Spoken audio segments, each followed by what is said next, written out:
Hi, this is Ian Coleman from Signal Centre, and this is this week's video analysis for the dollar index and the FX majors going into the week 29th of July 2019. Now, we had the ECB last week. We looked like we were getting a turnaround in the dollar.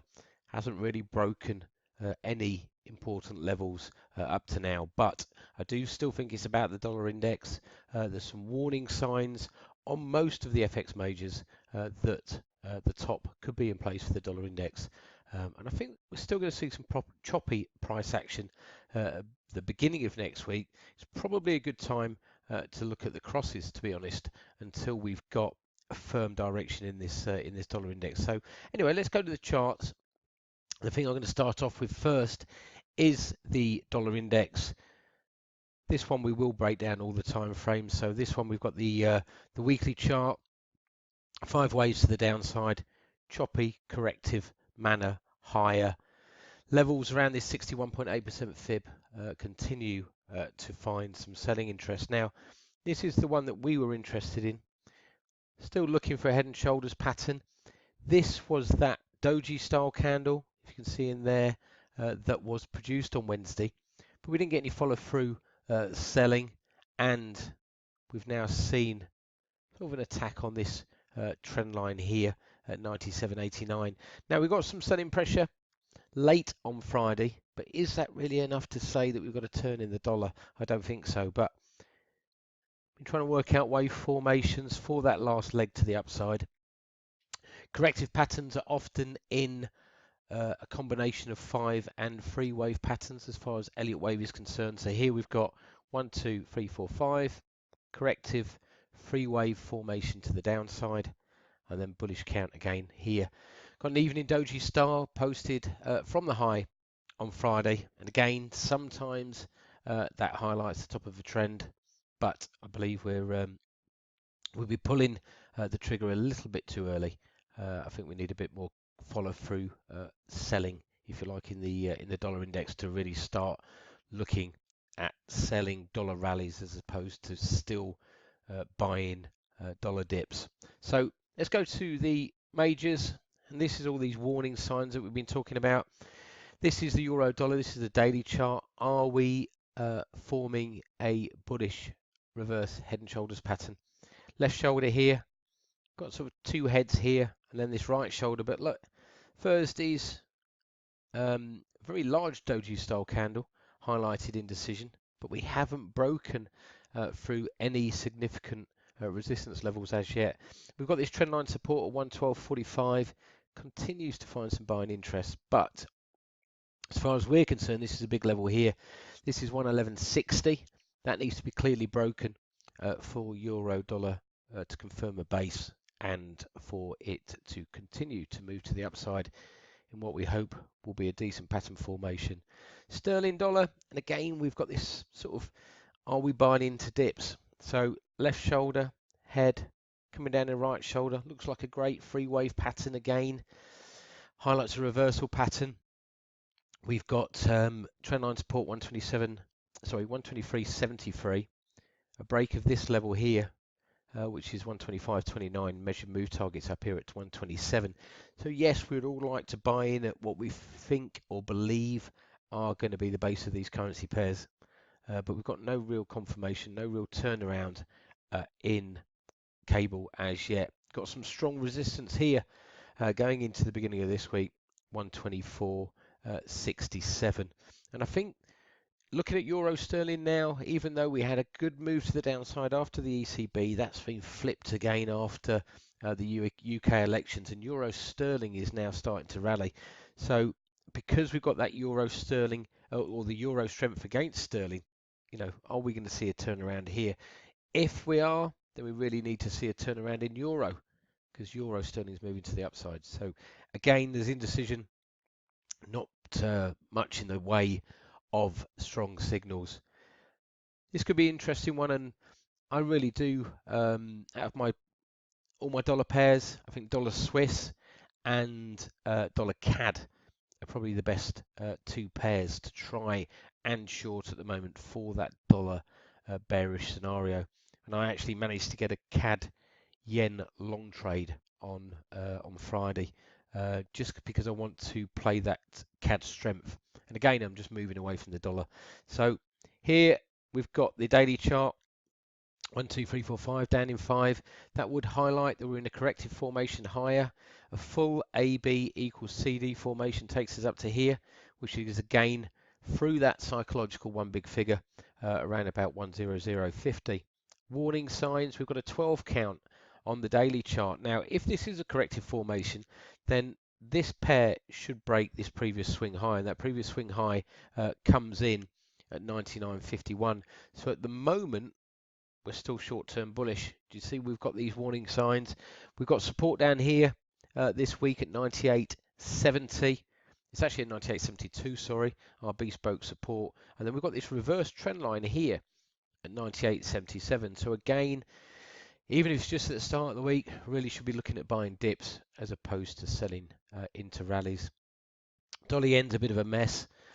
Free wave move to the upside, free wave move to the downside. Are we seeing a bigger free wave move higher? And again, if that is the case, then we should at least break this previous swing high, which comes in at 108.99. Warning signs again, we're posting a 12 count on the daily chart, a 13 count highlights at least a correction to the downside and sometimes a trend reversal. So more warning signs that we really shouldn't be looking at buying dollars at current levels. To the downside, we've got support located at 108.21.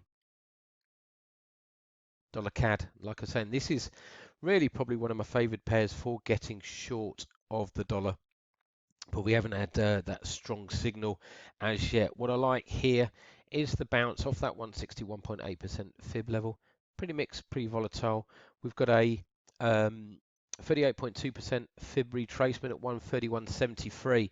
Now that basically says that if this is wave one, wave two, three, then up in four, then basically the fourth wave should stop or start to find some selling interest between the 23.6% and 38.2% fib.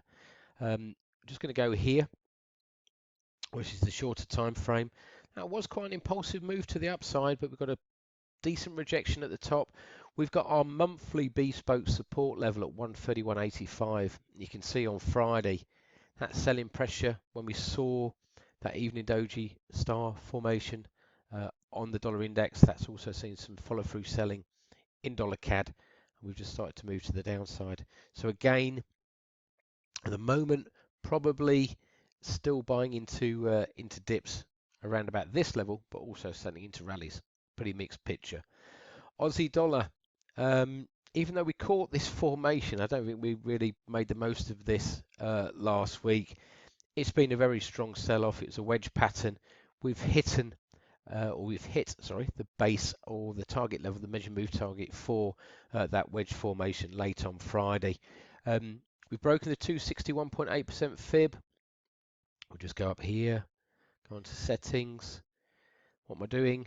I'm looking at the 423.6% fib because this is a commodity currency, or commodity pair, I should say, and they sometimes have an extension to the 423.6% fib level, like commodities.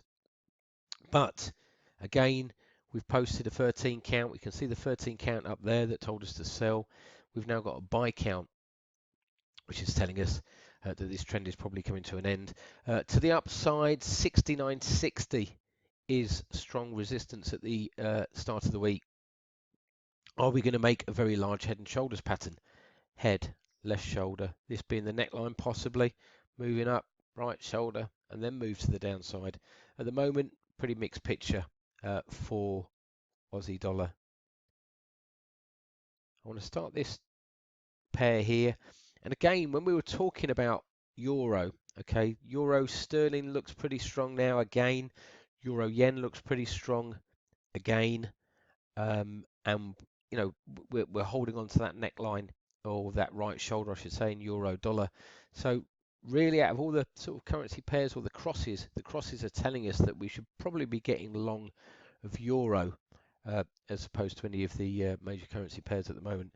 Here is the monthly chart. We've got a bullish outside month posted in May of 2019. That's called an acute monthly reversal candle. Quite strong signal. We've had 3, 4, 5 consecutive months of buying now in euro sterling, but we've got trendline resistance here at 90.29. But what is all this price action telling us? Well, 5-wave count to the upside, corrective move to the downside. It looks to be a symmetrical triangle pattern.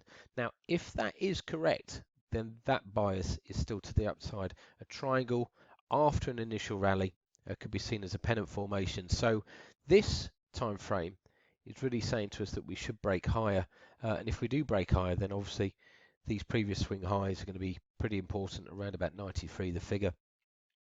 If we go to this time frame, and although we caught this here, this was just a sort of day trade idea that we had off what we believe was a head and shoulders pattern. So left shoulder, head, right shoulder. We broke this neckline, measured move targets down here, but then we've had this strong buying pressure. And if you did see the report on Friday, we talked about conflicting signals, and we'll talk about those quite a lot. So basically, we had the head and shoulders breaking to the downside, but this price action formed an expanding wedge pattern, and that has a bias to break to the upside. So a really mixed picture. And what we have seen is we have seen a break to the upside out of this expanding wedge formation before we move down to this measured move target. Support next week is coming around about 89.65, which is the reverse trendline support of this breakout. And then obviously here is really prime, 89.54. If this rally is to be believed, then we should be moving up towards here, 90.67. So again, flipping that bias really in euro sterling. Now we've broken out of the expanding wedge formation. Is it wise to buy at current levels? Probably not. We've got this 90, the figure here, which has been pretty pivotal if we look back across the screen. And as far as Elliott Wave is concerned, we should see a correction from it because it's probably the top of a third wave. So really at the beginning of next week, and these are only short-term views at the moment, we're looking at buying into dips to get higher levels in euro sterling, euro yen. And again, this is sort of is giving a bias to buying into dips as opposed to anything else at the moment. We've been talking about this for quite some time. Not that, we haven't been talking about that. We've been talking about this for quite some time. This is an expanding wedge pattern. It has a bias to break to the upside. What did we see last week? We saw an outside day posted on the 25th of July. Now, an outside day is often an indication that the trend is coming to an end and we're going to see the start of a new upside bias. We didn't see any follow through selling on Friday. In fact, we've posted what's known as an Arami candle, inside Arami or a soldier. It highlights indecision. If we go to this time frame, here we can see quite a decent support level. So this is the channel formation. We've broken it. We've seen an impulsive move higher. This is reverse trendline support around about 120.51. We've got bespoke support on 120.52. So out of really any of the euro crosses at the moment, this is probably offering the best opportunity if you want to get long of euro at the beginning of next week. Okay, I hope you've enjoyed that, and we'll speak to you again soon. Many thanks.